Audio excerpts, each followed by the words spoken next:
नवरात्रि व्रत कथा व विधि स्वयं माँ दुर्गा ने ब्राह्मणी को बताई। पौराणिक कथा के अनुसार प्राचीन काल में मनोहर नगर में पीठत नाम का एक अनाथ ब्राह्मण रहता था। वह भगवती दुर्गा का परम भक्त था। उसके संपूर्ण सद्गुणों से युक्त सुमति नाम की एक अत्यंत सुंदरी कन्या उत्पन्न हुई। वह कन्या सुमति अपने पिता के घर बाल्यकाल में अपनी सहेलियों के साथ क्रीड़ा करती हुई इस प्रकार बढ़ने लगी जैसे शुक्ल पक्ष में चंद्रमा की कला बढ़ती है। उसका पिता प्रतिदिन जब दुर्गा की पूजा करके होम किया करता, वह उस समय नियम से वहां उपस्थित रहती।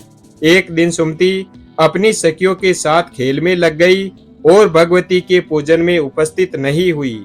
उसके पिता को पुत्री की ऐसी असावधानी देखकर क्रोध आया और वह पुत्री से कहने लगा, अरे दुष्ट पुत्री, आज तूने भगवती का पूजन नहीं किया, इस कारण मैं किसी कुष्ठ रोगी या दरिद्र मनुष्य के साथ तेरा विवाह करूंगा।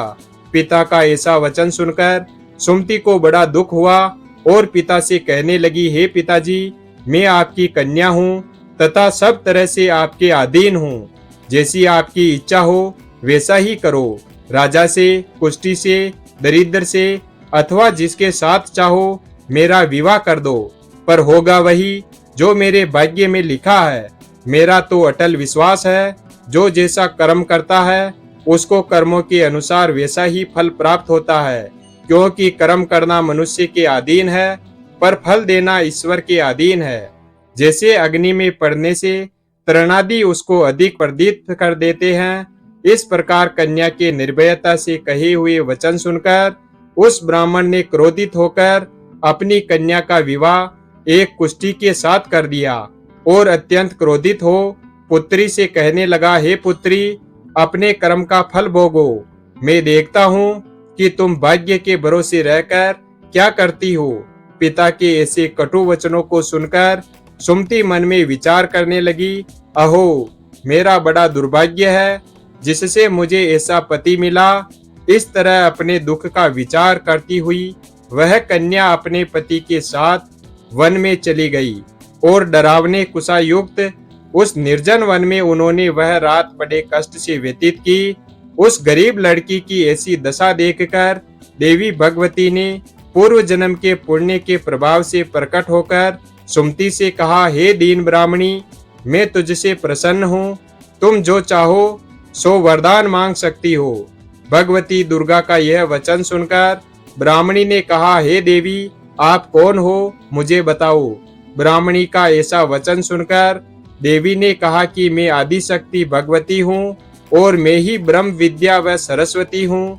प्रसन्न होने पर मैं प्राणियों का दुख दूर कर उनको सुख प्रदान करती हूँ। हे ब्राह्मणी, मैं तुझ पर तेरे पूर्व जन्म के पुण्य के प्रभाव से प्रसन्न हूँ। तुम्हारे पूर्व जन्म का वृतांत सुनाती हूँ, सुनो। तुम पूर्व जन्म में निषाद भील की स्त्री थी और अति पतिव्रता थी। एक दिन तेरे पति निषाद ने चोरी की। चोरी करने के कारण तुम दोनों को सिपाहियों ने पकड़ लिया और ले जाकर जेल खाने में कैद कर दिया। उन दोनों ने तुझको और तेरे पति को भोजन भी नहीं दिया। इस प्रकार नवरात्रि के दिनों में तुमने न कुछ खाया और न ही जल पिया। इस प्रकार 9 दिन तक नवरात्रि का व्रत हो गया। हे ब्राह्मणी, उन दिनों में जो व्रत हुआ, इस व्रत के प्रभाव से प्रसन्न होकर मैं तुझे मनोवांछित वरदान देती हूँ। तुम्हारी जो इच्छा हो सो मांगो। इस प्रकार माँ दुर्गा के वचन सुनकर ब्राह्मणी बोली, अगर आप मुझ पर प्रसन्न हैं तो हे माता, मैं आपको प्रणाम करती हूँ। कृपा करके मेरे पति का कोढ़ दूर कर दीजिए।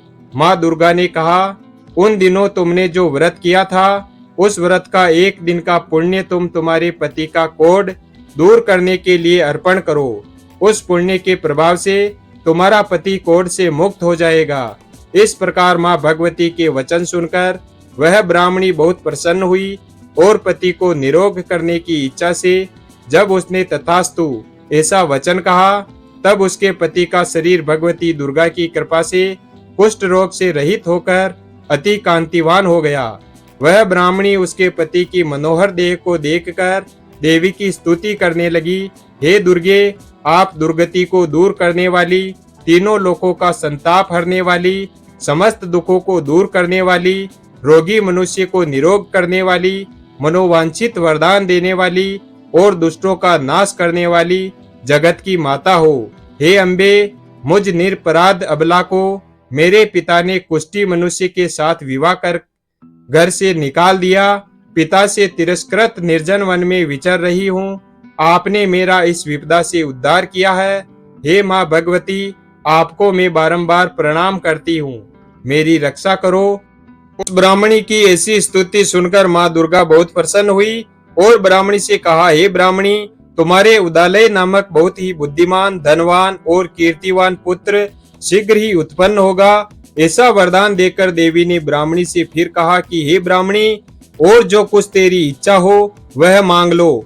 भगवती दुर्गा का ऐसा वचन सुनकर सुमति ने कहा कि हे भगवती दुर्गे, अगर आप मुझ पर प्रसन्न हैं तो कृपा करके मुझे नवरात्रि व्रत की विधि और उसके फल का विस्तार से वर्णन सुनाइए। इस प्रकार ब्राह्मणी के वचन सुनकर माँ दुर्गा ने कहा, हे ब्राह्मणी, मैं तुम्हें संपूर्ण पापों को दूर करने वाले नवरात्रि व्रत की विधि बतलाती हूँ, जिसको सुनने से मोक्ष की प्राप्ति होती है। आश्विन मास के शुक्ल पक्ष की प्रतिपदा से लेकर 9 दिन तक विधि पूर्वक व्रत करें। यदि दिन भर का व्रत न कर सके तो एक समय भोजन करें। विद्वान ब्राह्मणों से पूछकर घट स्थापना करें और वाटिका बनाकर उसको प्रतिदिन जल से सींचे। महाकाली, महालक्ष्मी और महासरस्वती देवी की मूर्तियां स्थापित करके उनकी नित्य विधि सहित पूजा करें और पुष्पों से विधि पूर्वक अर्घ्य दें। बिजोरा के फल से अर्घ्य देने से रूप की प्राप्ति होती है। जाय फल से अर्घ्य देने से कीर्ति, दाग से अर्घ्य देने से कार्य की सिद्धि होती है, आंवले से अर्घ्य देने से सुख की प्राप्ति होती है और केले से अर्घ्य देने से आभूषणों की प्राप्ति होती है। इस प्रकार पुष्पों व फलों से अर्घ्य देकर व्रत समाप्त होने पर 90 दिन यथा विधि हवन करें। शक्कर, घी, गेहूं, शहद, जौ, तिल, बिल्व, नारियल, दाख और कदम्ब आदि से हवन करें। गेहूं से होम करने से लक्ष्मी की प्राप्ति होती है। खीर और चंपा के पुष्पों से धन की और बेल पत्तों से तेज व सुख की प्राप्ति होती है। आंवले से कीर्ति की और केले से पुत्र की, कमल से राज सम्मान की और दाखों से संपदा की प्राप्ति होती है। शक्कर, घी, नारियल, शहद, जौ और तिल तथा फलों से होम करने से मनोवांछित वस्तु की प्राप्ति होती है। व्रत करने वाला मनुष्य इस विधि विधान से होम कर आचार्य को अत्यंत नम्रता के साथ प्रणाम करे और यज्ञ की सिद्धि के लिए उसे दक्षिणा दे। इस प्रकार बताई हुई विधि के अनुसार जो व्यक्ति व्रत करता है उसके सब मनोरथ सिद्ध होते हैं, इसमें तनिक भी संदेह नहीं है। इन 9 दिनों में जो कुछ दान आदि दिया जाता है उसका करोड़ों गुना फल मिलता है। इस नवरात्रि व्रत करने से अश्वमेघ यज्ञ का फल मिलता है। हे ब्राह्मणी, इस संपूर्ण कामनाओं को पूर्ण करने वाले उत्तम व्रत को तीर्थ, मंदिर अथवा घर में विधि के अनुसार करें। इस प्रकार ब्राह्मणी को व्रत की विधि और फल बताकर देवी अंतर ध्यान हो गई। जो मनुष्य या स्त्री इस व्रत को भक्ति पूर्वक करता है वह इस लोक में सुख प्राप्त करके अंत में दुर्लभ मोक्ष को प्राप्त होता है। यह देवी भगवती शक्ति संपूर्ण लोकों का पालन करने वाली है। इस महादेवी के प्रभाव को कौन जान सकता है। प्रातः नित्य कर्म से निवृत्त होकर के स्नान करके मंदिर में या घर पर ही नवरात्रि में माँ दुर्गा का ध्यान करके यह कथा करनी चाहिए। कन्याओं के लिए यह व्रत विशेष लाभदायक है। श्री जगदम्बा की कृपा से सब विघ्न दूर हो जाते हैं तथा सुख समृद्धि की प्राप्ति होती है। बोलो माँ भगवती दुर्गा की जय। वीडियो अगर पसंद आया हो तो वीडियो को लाइक और हमारे चैनल शिव भक्त को सब्सक्राइब करें और अपने दोस्तों के साथ शेयर करें। धन्यवाद और कमेंट बॉक्स में जय माता दी।